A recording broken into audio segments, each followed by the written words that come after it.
a lot of people realize now that new tech like AI doesn't just replace work. But what I think they're missing is that it does change how work is organized. So in the future, I don't think you're necessarily going to see an algorithm or a doctor, or even a doctor with an algorithm. I think you're going to see networks of people and computers working together to solve all sorts of data annotation and diagnostic problems.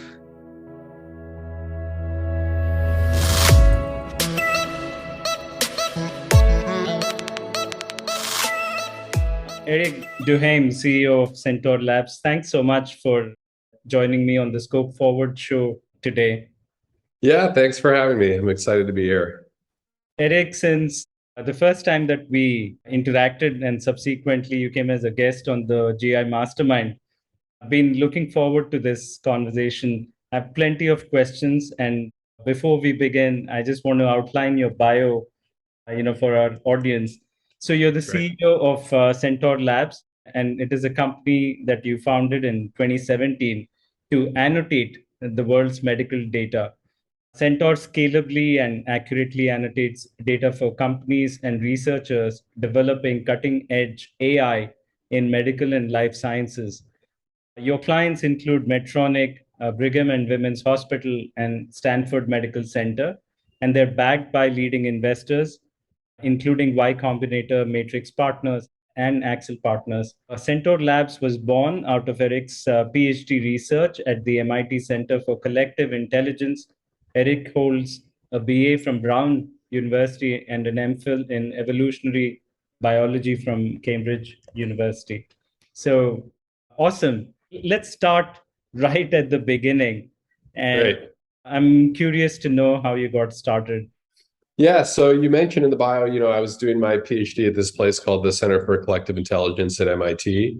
If I go even further back, my undergrad and master's theses were both on the evolution of cooperation and altruism. So what I was really interested in is, when is a group of people bigger than the sum of its parts?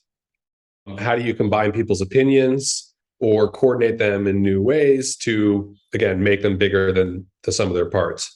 Then at MIT, I sort of got, bit by the tech bug, and I wasn't just interested in how to combine people or how people cooperate, but how to combine people in new ways using information technology, and how to combine people's opinions with artificial intelligence algorithms. So I started running these experiments, seeing, well, how should you combine people's opinions with each other and with AI algorithms? And during the course of my PhD, found that I could get groups of semi-experts, even, med student types on the internet, to do things like classify skin lesions. And if I overweighted the people who were doing well and combined people's opinions in different ways, I could get them to outperform board certified dermatologists with 10 years experience.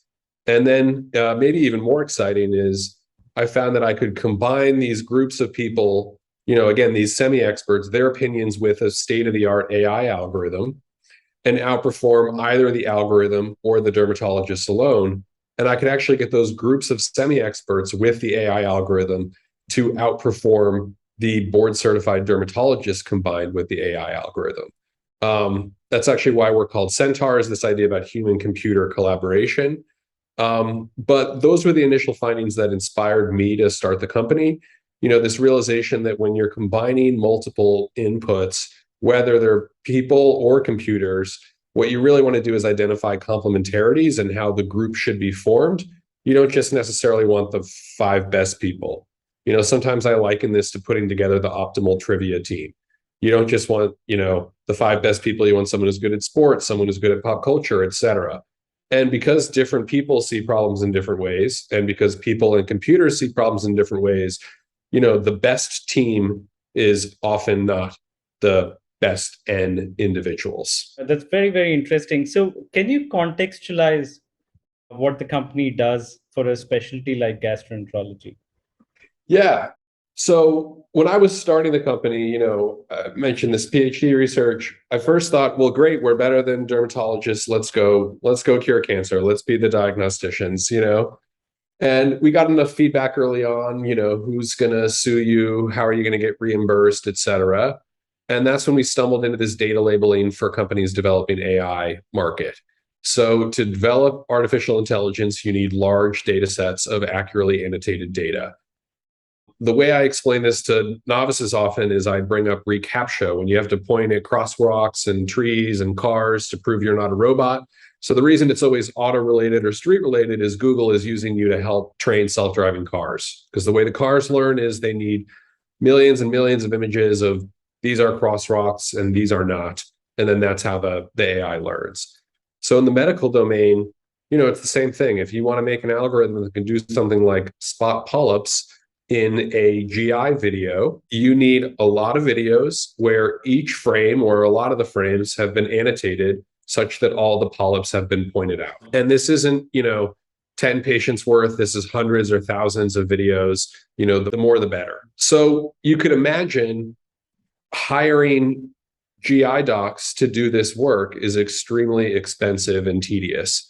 And it's the same across domains where we work, EEG data, robotic surgery videos, chest x-rays, dermatology, you name it. And as a result, it's one of the main bottlenecks in developing artificial intelligence in the medical domain right now is how do you accurately annotate these large data sets? So that's what we're focused on is helping companies annotate large data sets. And the way we do it is we have a large network of tens of thousands of medical students, doctors, and other professionals around the world who are actually playing a gamified competitive app where they're annotating data to, in the end, help these medical AI companies develop new technologies. What is the legality, around doing all this? So I know companies that struggle with moving data from one state to the other. So now here we have people the world over trying to annotate data that might be going into an AI that's probably in Massachusetts or somewhere. And how does the legality around all this work? That's a good question. So, I mentioned early on, we thought, let's be the diagnosticians. And then we stumbled into the data labeling market because it let us sidestep a lot of what is tricky about healthcare, at least starting out. What we cared about is we're accurate and scalable. Let's annotate medical images and text and everything. But now, we're getting more and more into the legal and regulatory issues. So we definitely have some clients that tell us we can only have workers in the United States. We can sample from our network in any number of ways, make sure that only the right individuals are seeing data from a client. So we actually have some clients also who say, I want patients only outside of the United States, which is not the normal request because they were dealing with some semi-sensitive data that had United States patients and they wanted to, mitigate the risk that someone would see their own data. Besides that, most of our clients are sending us de-identified data. So we today say, send us de-identified data or at least data that you've attempted to de-identify. And then based on a client's, security protocols, we might also send it to specific individuals who have verified themselves with us in different ways, who have signed a business associate agreement with us, who, are verified US-based med students, whatever it is. On top of that, on our platform right now, you can't download any of the data. If you take a screenshot, you are warned. If you take a second screenshot, you're banned. So, it could definitely be nerve-wracking, the fact that we have tens of thousands of people around the world, but you can still select from that group and get a curated group of annotators for your project, depending on security and regulatory constraints. Now, I've experienced the platform, but for the sake of people watching the show or listening, can you describe what the platform looks like and what are the different aspects of the platform? Yeah, so we have a web portal where customers can upload their data, scope out their projects, and see the results come in and do some QA. But the core product, I'd say, is a mobile app called Diagnose Us, one word, diagnosis, but with a U instead of an I as the second to last letter. Anyone can download this on an iOS device right now. And sort of the beauty of it is that I mentioned it's gamified. It is a competitive gamified data annotation app where you earn money if you're better than other people. So I don't care who you are starting out, we'll give you some tasks. If you aren't any good, we don't trust you and you don't win any money, so we don't care and we don't count your opinion and we never send that back to the client. So the way it works is we'll launch these competitions. We'll say, hey, you need to look at, 100 frames from an endoscopy in the next 10 hours in order to qualify. And we'll mix in gold standard images that we've created with multiple experts. And as a user, every other case roughly I see, I'm getting feedback. I'm learning whether I'm doing a good job, and I'm getting points based on how accurate I am. If I am the most accurate, I show up as number one on a leaderboard. As soon as you do those 100 cases, you show up on a leaderboard. And if you're in the top, let's say 10 positions, you earn money based on how well you did on those tasks. So this process means that, quality control is built into the system. We don't need to then hire another expert to look over your shoulder and give you feedback and telling you if you're doing a bad job. And it means that our users, they have all sorts of reasons to participate. So a lot of them participate because it's, think a med student where they get experience and they get a lot of feedback on cases. I started the company when my wife was going through med school, and I saw her paying hundreds of dollars for flashcard apps to look at a bunch of chest x-rays and things like that. And meanwhile, I don't pay for an app if it's more than 99 cents, so this struck me as crazy, given her educational experience could also be potentially valuable. So we have a lot of med student types who use it because they like seeing different images. They like getting feedback for something like looking at EKGs or chest x-rays. Then we have a lot of folks that are in it for the money. You can win hundreds or thousands of dollars on the app. You're not going to retire off of your earnings on the app today. But when you compare it to the fact that people are spending hours every day on Instagram or TikTok, you've got a lot of, let's say, residents or fellows who are doing an overnight shift and decide, let me play this game and win a little bit of money instead of looking at Instagram for another hour. And then lastly, you have a lot of people that are just in it for the game. I like to play chess and strategy games on my phone in between calls. And I'm not making any money doing it, but I really want to beat the random person halfway across the world that I'm playing with. So we have a lot of doctors, both at home and abroad, who are playing because they like seeing themselves on a leaderboard and being number one. So the platform in total, it's this gamified competitive app where the game engages people and it makes them do a lot of tasks for not that much money because they're getting educational and other benefits. But the way we think about it and talk to our clients about it is that quality control is built into the process because we know every time someone looks at a case, how well they've been doing at that task. Again, I don't care if you're a GI doc. It doesn't mean you're going to do a good job labeling frame by frame medical videos because you might, be tired from a long day or whatever it is. And we know that experts disagree with each other a lot all the time anyway. So what we care about is, are you doing a good job at this annotation task right now? And putting that into a competitive framework means that only the people that are performing well are getting paid. So your AI, I'm assuming you have an AI as well within your framework. I wouldn't say we do right now. So a lot of companies in the space are focused on having an algorithm that does pre-labeling. So, in order to reduce the amount of human labor that you need. Mm-hmm. Now, occasionally we'll build an algorithm for a client that wants it because honestly, annotating data is the hardest part, not building the algorithm on top of it. And we do a lot of very fancy data science to figure out how to combine people's opinions and how to send the right problem to the right person at the right time to identify how much we trust them and whatnot. But I wouldn't call what we're doing there, the distinctions between what is AI and what is ML and what is data science. It's all very blurry, but I would say right now we're doing big data science in terms of how we're aggregating the opinions of people more than I'd say we're doing AI. And then occasionally, like I said, we are building a deep learning model for a client. But typically our clients, they're the ones building the deep learning model and they come to us for the data annotation. Now, a few months ago, I attended MTech at MIT, and the entire conference was about AI and data and machine learning and all that.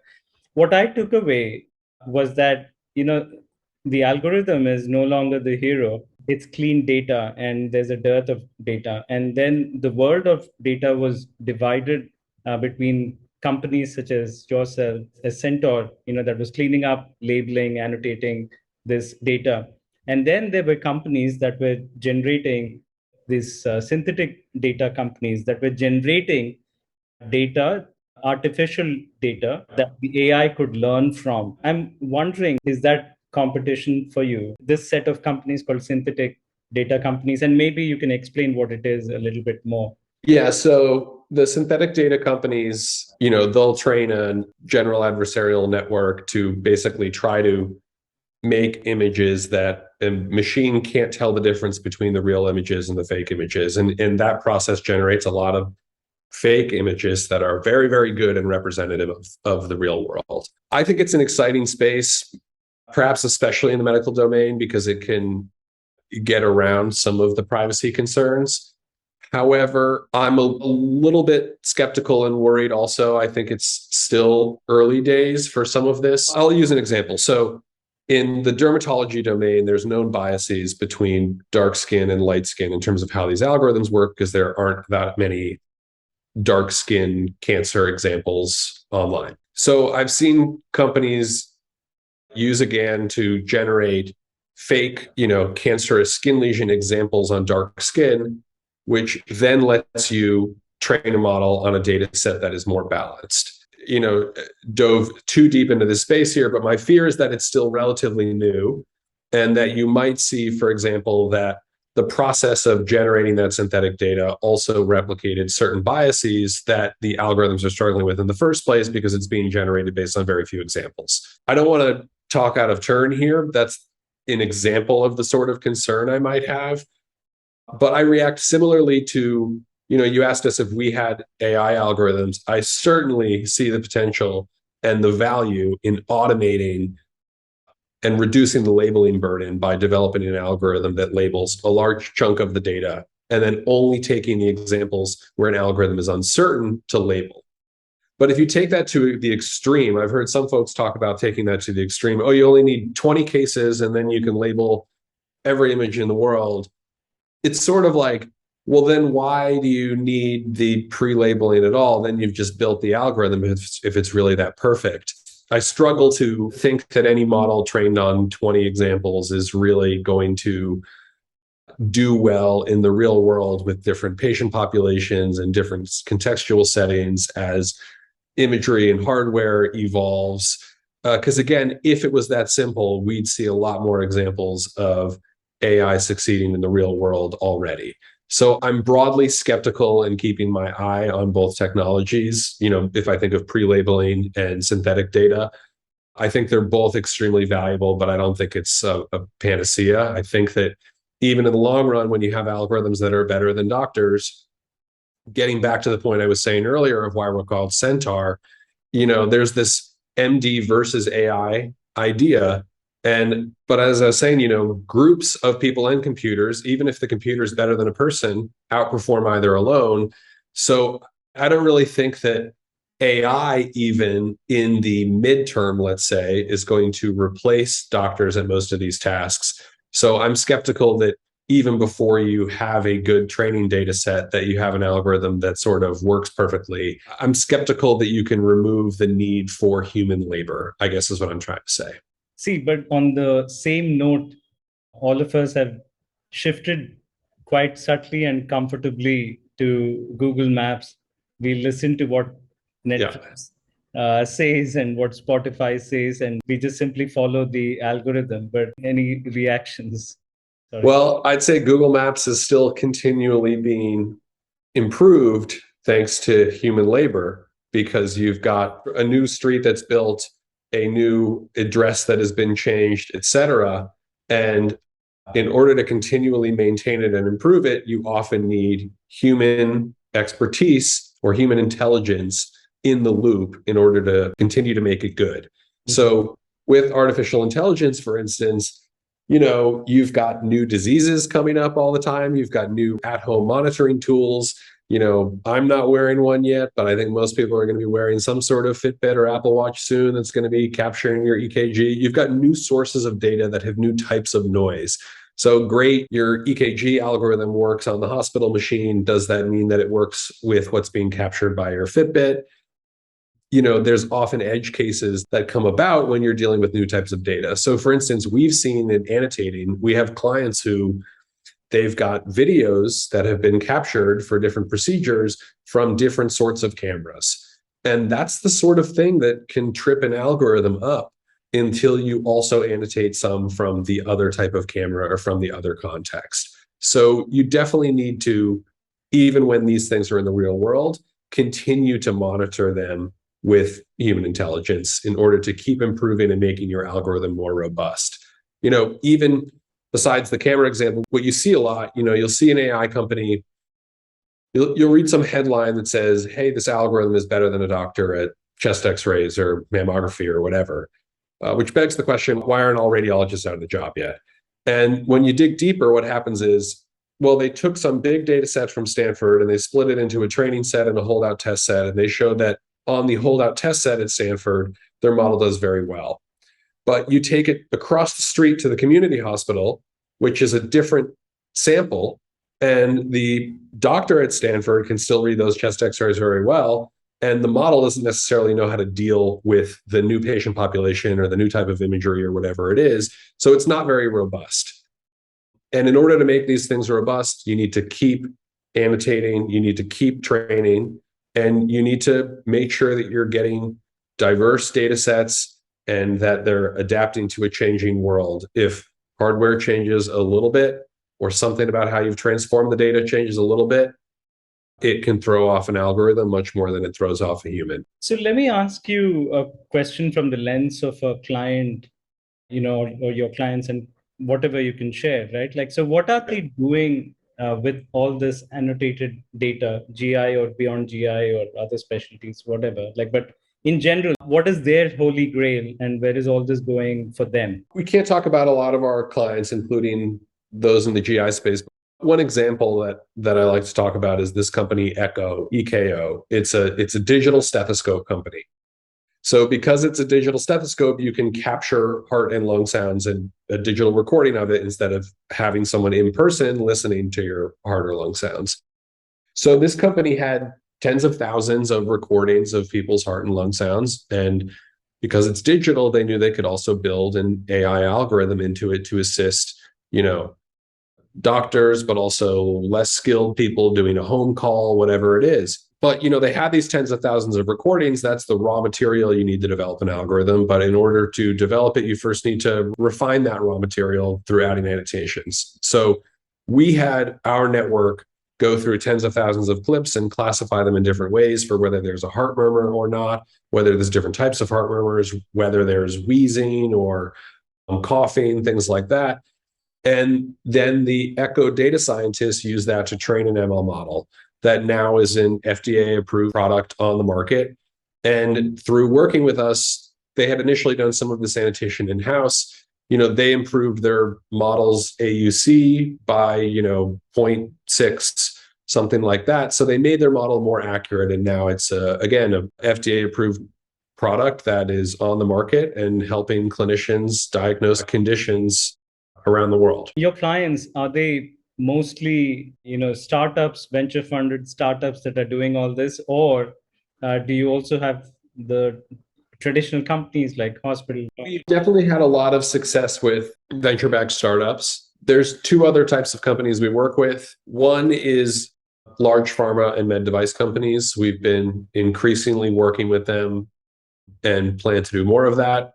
So, we've done a few projects with Medtronic, for instance, I've mentioned, but we've also worked with two large pharma companies. One of them we're annotating scientific paper abstracts for them to help their drug development team, I think, find the papers that are relevant. If you search cystic fibrosis and you find every single paper on cystic fibrosis, well, that's not really helpful for the drug development team if they need to sift through 90% of the papers, have to do with symptom management or something, and they're interested in developing a drug.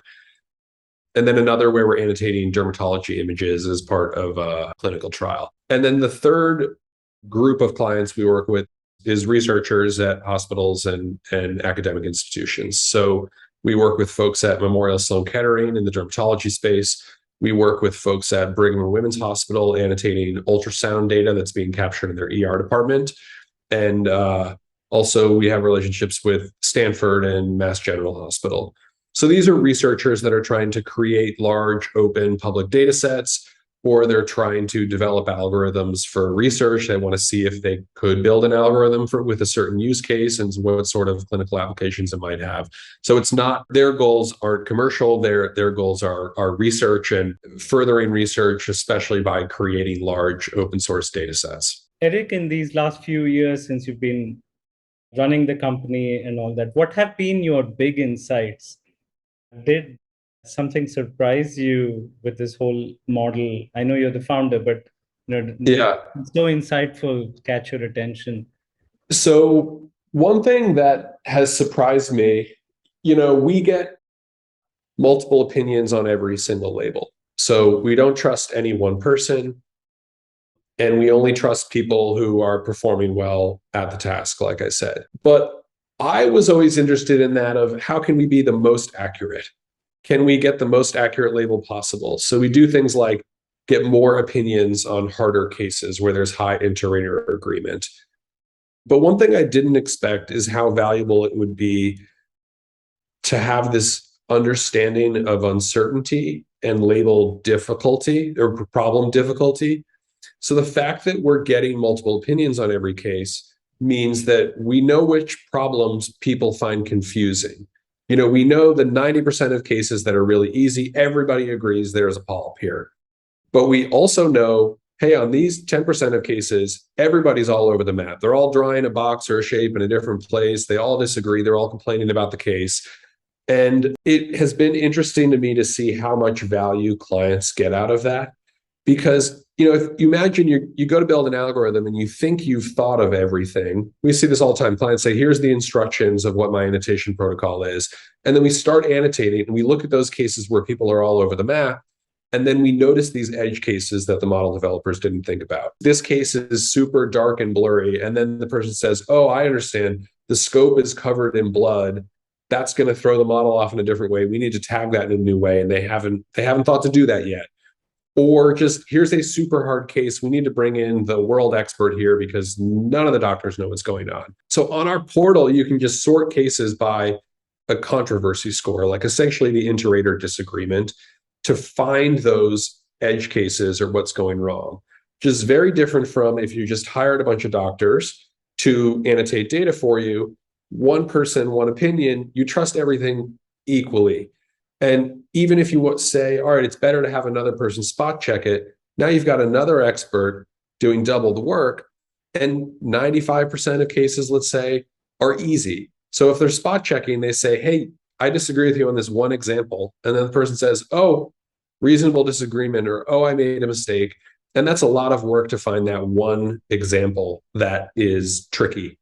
So because we're automatically getting multiple opinions on every case, we can just say, hey, here's the 5%, here's the 10% of cases that are weird. And we can dive into those before we scale a task with the client to make sure we identify those edge cases. Another story I like here. So one of my co-founders, Tom, he was the first head of data labeling at Cruise, the self-driving car company.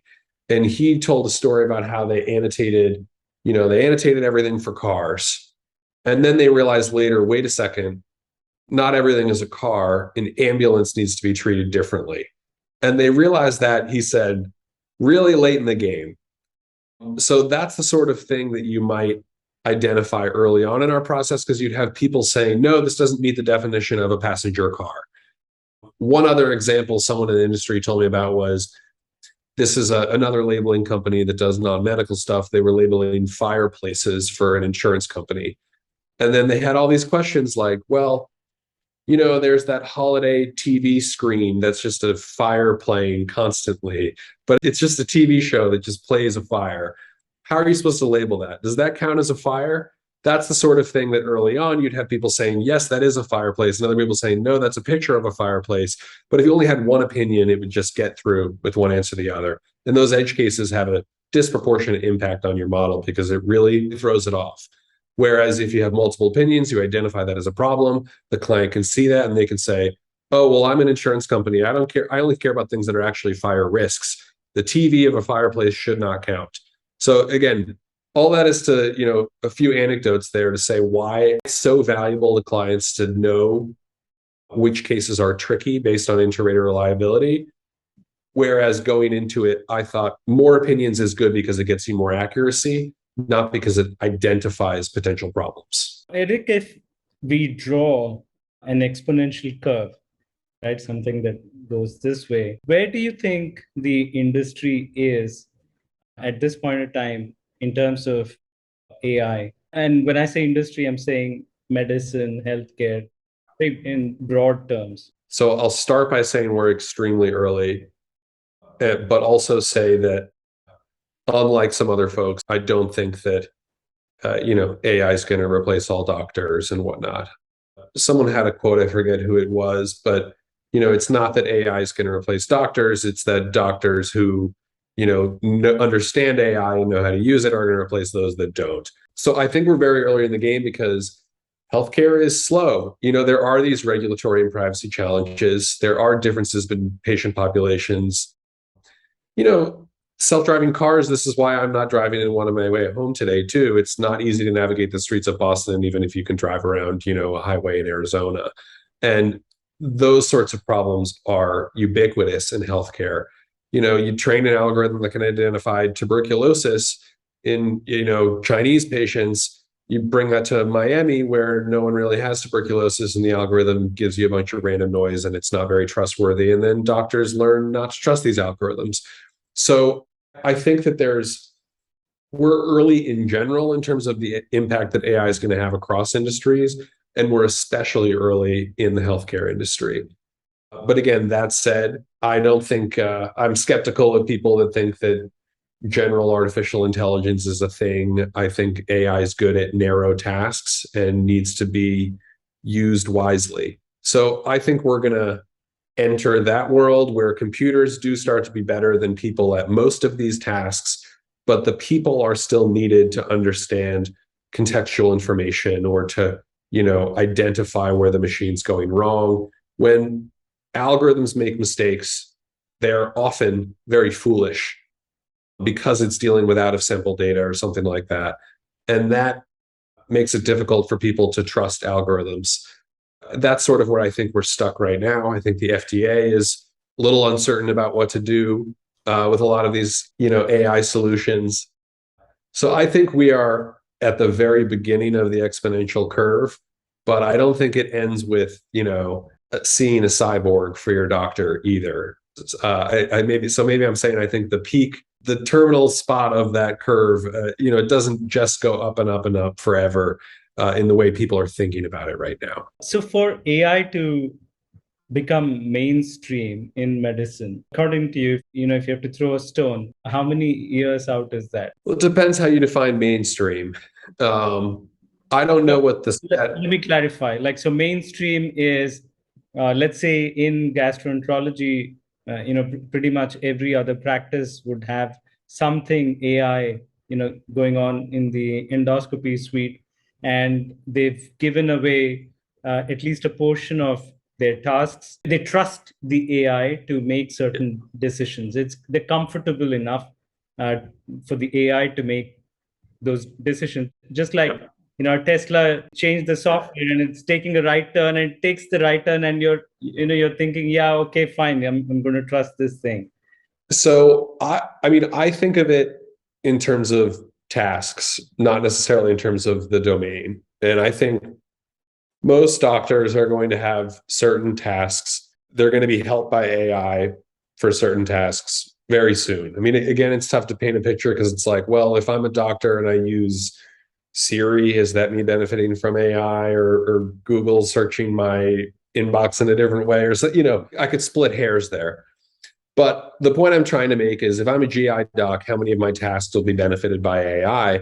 Well, I think that you're thinking of when I'm doing a colonoscopy or an endoscopy, I have AI assistance identifying diseases. But I'd point out, a lot of the bigger impacts might be the way that AI is identifying which patients are overdue based on their risk factors and what their last colonoscopy looked like, and making sure that you then just call them and remind them they need an appointment, or the way that patient records from different clinics and hospitals are being ported together.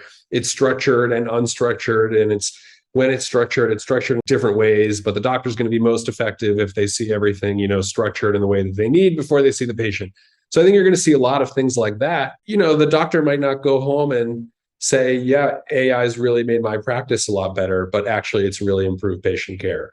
So I'd first say a lot of the benefit is going to be things like that, not what most people read about, which is AI diagnoses breast cancer and mammogram better than a doctor. Let's just replace the doctor. Now, when it comes to those things like computer vision, AI tasks, there too, I think it depends greatly based on the domain.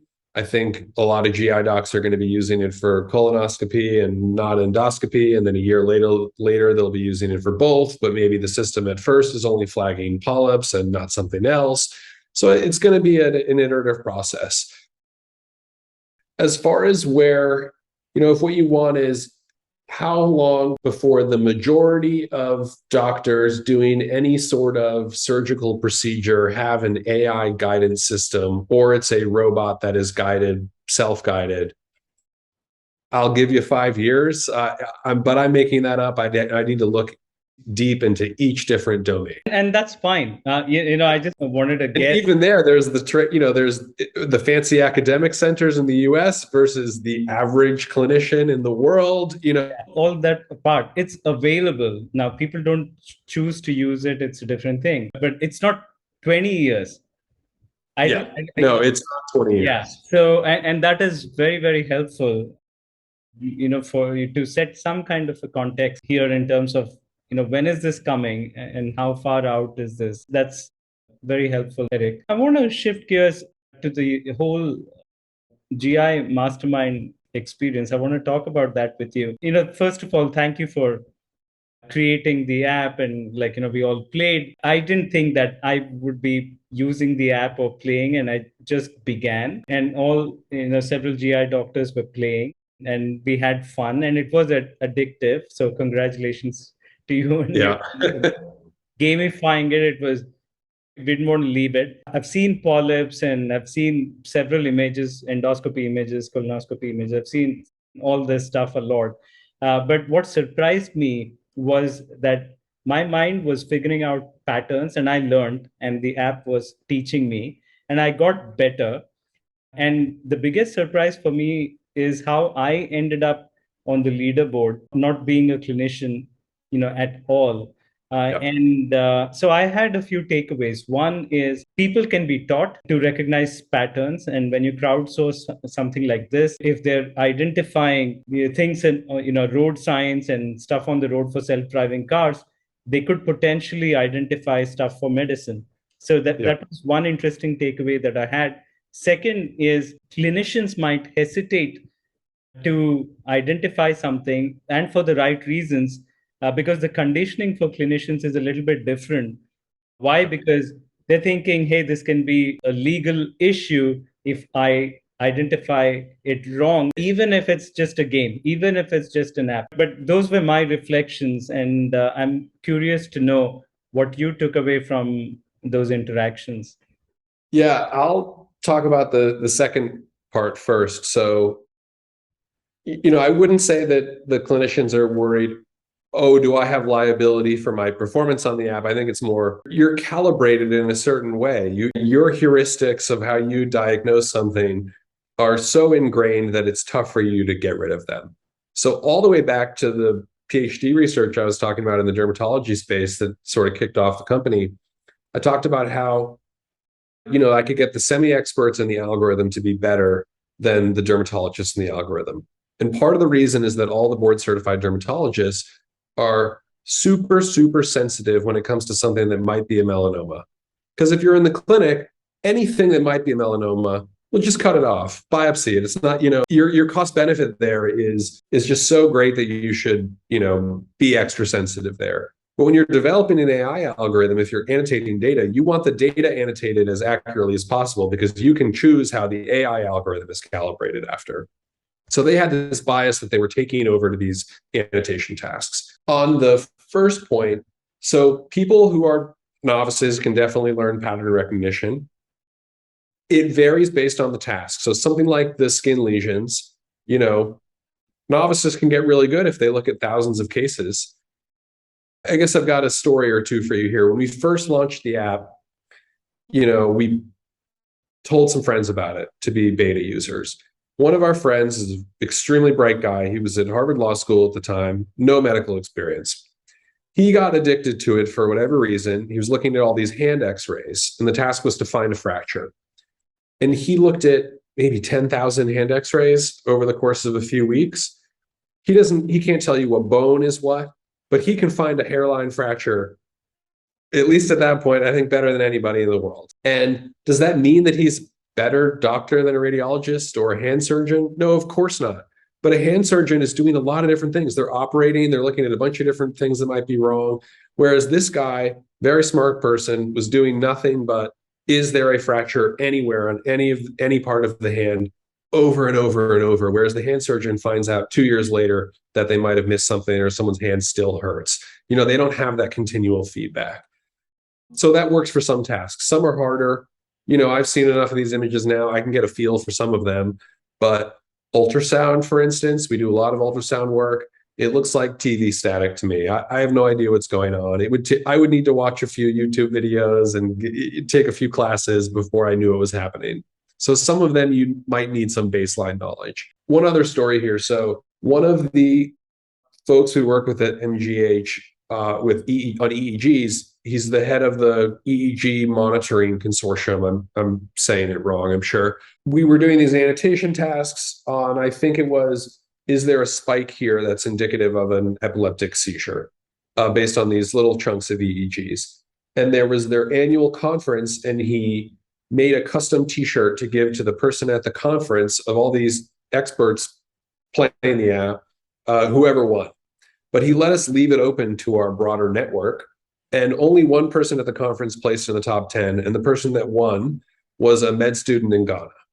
So we interviewed that person. We said, how the heck did you do this? And he said, oh, well, I saw that you were launching a lot of these. And so I watched a bunch of YouTube videos. I skipped a bunch of med school classes for the week. And he looked at thousands and thousands of EEGs. Is he better at, understanding EEGs than these experts? No, absolutely not. But what he did was a simple classification task.